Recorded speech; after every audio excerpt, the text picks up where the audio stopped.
I've seen New York City a million times on TV, but seeing it in person for the first time is a completely different experience. And for my first full day in the city, I wanted to experience as much of it as possible. So naturally, I started my morning with a run. And this might have been one of the coolest ways to see New York for the first time. I'm out there running, taking in all the buildings and looking at everything around me while everyone was headed to work. It was one of those moments where I was like, wait, I'm actually running through New York City right now. After my run, it was time to start exploring, and our first big stop was the Empire State Building. And seeing it from the streets was already surreal because it's one of those buildings you've seen on TV your entire life. And actually going inside and heading up, that was the moment where I realized just how massive New York City was. Looking over the city, I could see the streets, the buildings, and the Statue of Liberty. It was incredible to think that I had just been running through those streets earlier in the morning. And then came something I was probably way too excited about. The subway. Listen, I know it's literally just how people get around every day, but riding the New York subway for the first time was epic to me.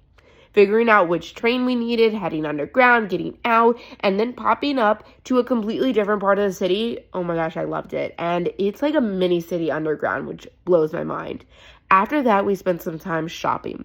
There were stores everywhere, so we walked around, went into different places, and just saw what we could find. And of course, no day exploring New York City would be complete without street ice cream. We found a street vendor, grabbed some ice cream, and enjoyed it while walking around the city. It was such a simple thing, but it just felt like one of those classic New York moments. By the end of the day, we were ready for dinner. We found a delicious place to eat, and honestly, it was the perfect way to finish everything off.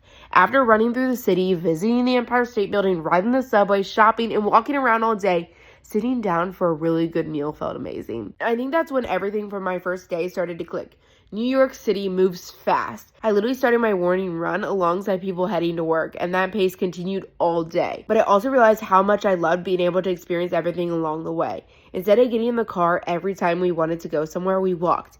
Even in the city that's constantly moving, I found myself wanting to slow down enough to actually take it in. Because you can see New York a million times on TV, but there's nothing like actually experiencing it, and that was only day one.